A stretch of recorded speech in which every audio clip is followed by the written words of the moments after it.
Hey guys, we are back with another EF Falcon video. I know, it's been a long time. It's been very long since I made an update on this thing, but that is because it is sort of out of my control. The parts that I need to finish this car, I haven't received yet, so I'm still waiting for them. We definitely have been making a little bit of progress off camera behind the scenes. So if you're new to the channel, this is my EF Falcon BARRA swap. It's definitely been taking its time. We've had this car for 6 months now, and it still hasn't started with this new engine. So a couple of days ago, we deleted the cruise control module that was just sitting over here. There was a cable running from the cruise control module to the throttle body, which was just dangling. So deleted that, as we're not going to be able to use any sort of physical cables with the BARRA, as the BARRA uses a fully electronic throttle body. We did actually go to the wreckers and we picked up B-Series Falcon accelerator pedal right here, as you can see. So we need to make a bracket up for that. And back over here is where the real progress has been made. You can see the boot is a bit of a mess, and that is because we have been installing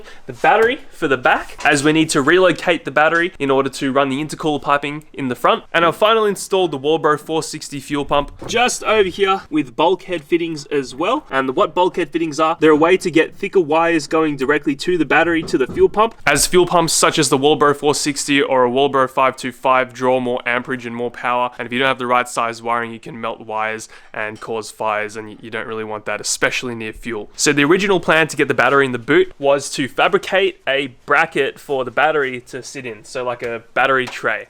Thank you, Lachlan. Just my butler over there. I have a butler that works in here 24/7, and he's currently doing a manual swap in his AU. So I originally tried to fabricate a battery tray for this thing. However, I spent an hour and a half cutting up all this metal, only to find out that it was anodized. So when I went and tried to weld on it, it completely cooked all the welds, and I just gave up. So I ended up ordering a battery tray off eBay, but the battery is in there pretty dang sturdy. I also spent the time running a 0 gauge wire all the way from the front of the car to the back of the car with the battery. I needed to take off the fender in order to do so, and I also wired it to a power distribution block. What we're going to do now is finish off the battery install, and we're going to put a 120 amp safety switch in the boot, and also try to run the negative cable as well.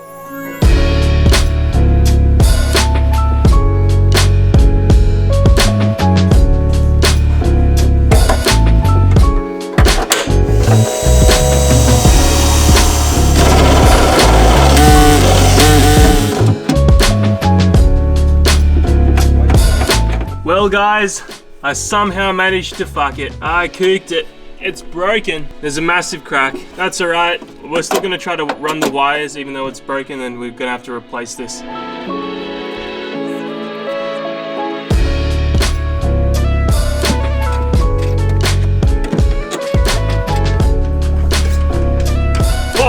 That was close. Alright, Lachlan's just putting his car back on the ground. The manual swap is done for his AU Falcon. Haven't really shown this thing much on the channel because it's just been sitting in my street for a long time. And guys, we have finally done all the wiring for the battery relocation for the positive side. All we need to do now is run the ground. We have both wires going to this little terminal thing right there, the kill switch, as you can see. It's all ran with a new fitting on the battery too.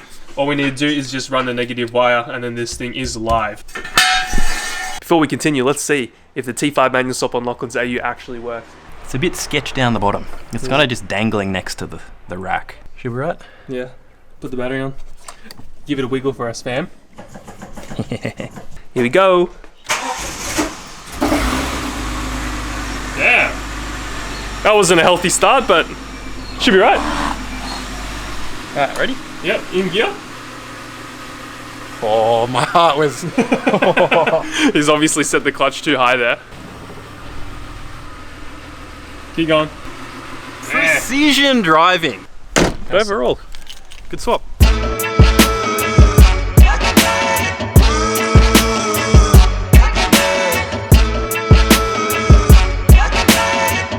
So a couple of things that have been holding me back from making content on this thing are the problems that I've faced with the underside of the car. Now I'm actually very proud of this. I'm about to show you the exhaust that goes over the live rear. It's taken heaps of time, however it's super satisfying and it looks awesome. So if you just come over here, you can see that the exhaust flows nicely over the live rear axle right there. It was pretty hard to get all the bends and stuff right, but we managed to do that, and we still need to finish off the rest of it. I might put another muffler in, so there's 3 mufflers in total. But you can see we got the flange weld just there, goes up and over, and it flows really well. As well as that, we are running a BTR transmission, and another thing that we need to do for the BTR, because it's a standard box and it's not built or anything, is we need to run a fat cooler. I got this cooler ages ago. It's just been sitting in the garage. We're going to mount it at the front of the car. I'm thinking somewhere around the side of this cooler pipe right here, so it gets maximum flow through the bumper hole. However, one problem that we've faced is the fittings that go onto the BTR. The BTR is in a really weird spot. I can't fit any AN6 fittings on top. Oh my god.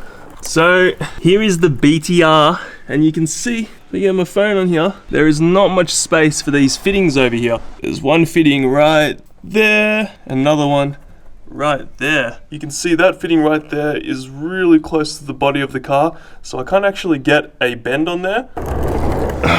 So unfortunately, I'm gonna have to run standard lines to the BTR. However, fortunately, Lachlan just did a manual swap in his car, and he also has a BTR, as you can see right here. So I taxed his automatic transmission factory cooler lines, and we're gonna use these. So I'm gonna run them. I've just cut them at a certain spot, and we're gonna flare them and also put some lines over them and run them to the cooler. So that should be all we need to do. We're gonna finish off some of the welds on the exhaust, and then we're gonna try to work out how we're gonna get the BTR cooler to mount, and try to see as well if those lines actually route nicely in the EF Falcon.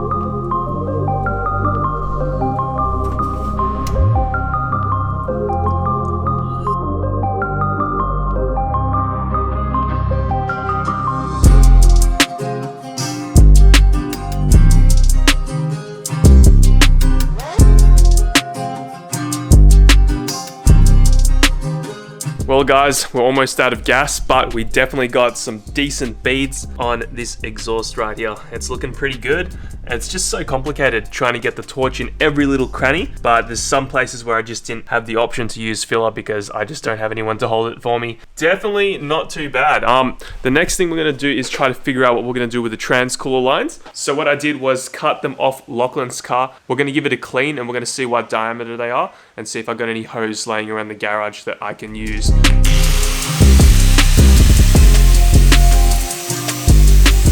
Alright, we've got this thing all cut and clean now, and I just tried to put an AN6 line over one of these pipes, and it fit mint. So we're going to put a little bit of a flare on there now. We've got a flaring tool. Oh man, I nearly hit the Falcon. So I just used the flare tool. No, I'm going to be touching that, gross. You can turn it into like a little flute. Alright, so unfortunately that little flaring method isn't going to be ideal, so instead, Lachlan and I just went to Bunnings and we bought these little barbs, and I'm going to try weld this barb onto the line. And if I can do that successfully, then it's going to be much easier than trying to flare it ourselves. Alright guys, so look, I've got this little setup. We've already got it tacked on, and it seems to be welding really nicely.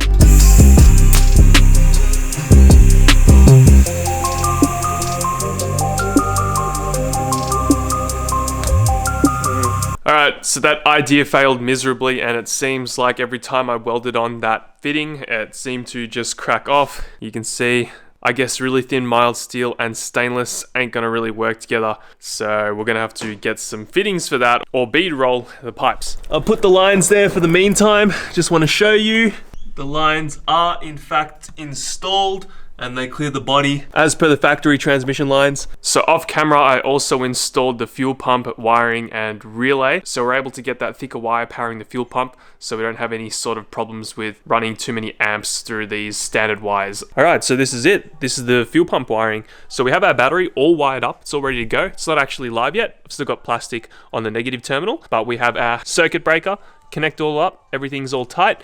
We also have our fuse. This is a new circuit breaker, by the way, that we got because the other one broke. And this is the fuse for the fuel pump relay, which is located just over here in the corner. We've got the fuel pump wiring, so the two bulkhead fittings that I fitted up. We've got the positive on this side, the negative there, and that all goes to the relay and to the battery. So all of this is done now. I've tested for continuity on everything and made sure that all the wiring's correct. And if you ever need to do this yourself and you need to install bulkhead fittings, shout out to Raceworks, because they provided me with their medium duty fuel pump hardwiring kit. So came with pretty much everything, and I didn't really need to do much work. I just needed to follow these instructions, which were pretty basic and simple, and everything is now fully installed.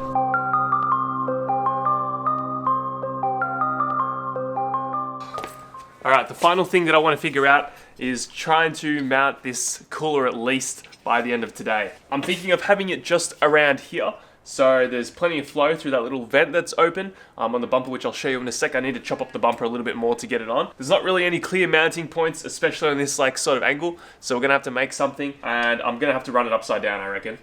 But yeah, something like that should work. Oh, like this.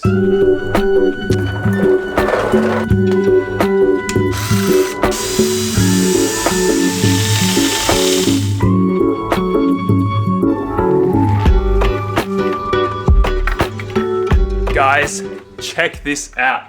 The oil cooler is now installed. The transmission's gonna get some decent flow. I just test fitted the bumper, and it's pretty exact from where the factory bumper hole goes to. We've got 2 brackets mounting this on. I did some welding to get this bracket installed. We need to get one more little bracket on there, then it should be pretty sturdy. And we also need to run the lines. So going back on the line situation with the trans cooler, I figured something out. So I have these 3/8 hardline 600 series Racework fittings, and they don't slip onto the standard lines that we have from Lauchlin's AU Falcon. I believe they're a little bit bigger in terms of outer diameter, and I wasn't able to get the fitting on this line because it's just a little bit too big. So what I've done is I've got the vise over here. I've got the correct size hose hole that we need in order to use that fitting. And what I've done, I've just compressed the tube small enough in order to fit that fitting. It's actually worked flawlessly. I'm astonished, but we have the fitting on there right now. You can see we have a -6 fitting installed, and we're also going to put one on here. I'll show the process. Hopefully you understand what I'm doing. So you can see this is the tool. It has a 10mm hole right here for a 10mm tube, which is the same as 3/8 I think, or close enough. And you can see I can't actually fit it in this tool. It doesn't fit. It's a little bit off. It's close, but it's not quite there. So what I've done, if I compress it in the vise, it's gonna work. And it did work. So there's the tube just peeking out at the top right there, and we're gonna compress the vise. Oh, compress this as well, and that should give us a pretty healthy 3/8 line right there, which we should be able to now slip over the olive. So I shall get the olive in the fitting over here. Oh, it doesn't quite fit, so we might need to do a little bit more compressing. And guys, just like that, the olive fits. So what I'm going to do is compress a little bit further down the line so we can get the fitting to slip on further down, and then we can make up another fitting for the line. And just like that, guys, we have our converted lines with fittings on there. Look at that. 2 -6 fittings. They're pretty scratched up because I don't have the right tools, but should work. Very happy with that. All right, guys. Well, yeah, that pretty much sums up everything that we have time for in today's video. We did a lot. We got the battery installed in the boot. We got the fuel pump installed. We also found out a way to install the cooler lines and also install the cooler. There's really not that much left. I still need to finish up the cooler stuff, then I can cross a lot more off the line. We're going to install the accelerator pedal. There's really not much to go. So as soon as I get the wiring harness, the car should start up. We've got everything in place. I need to install the shift kit as well when I get the harness, but I don't think there's really much else that we need to do before getting this thing turnkey started. Something that I didn't show you guys that I did off camera was also make these holes for the intercooler pipes a little bit bigger, as they were a little bit too small. So we have much better clearance now, and on the other side as well. And we needed a lot more clearance on this side because obviously the transmission cooler was in the way. I know this car is taking a long time. Please understand, this is a journey that I've never been on before. I've never done a swap on this level. However, I've learnt a lot and it's awesome. And if you do want to help support this build and everything that we do on the channel, then please head over to benkispec.com. We have some new hoodies in stock. We have AU Falcon retro hoodies and EF Falcon BARRA swap hoodies as well. We've got a whole bunch of different merch coming on the way. Everything that you buy in the store allows me to continue doing this stuff as a job. And I can't thank you enough if you've already bought stuff on the website. Anyway guys, thank you so much for watching, and I will see you in the next one. Catch up. Guys, check this out. The intercooler. Oh my god.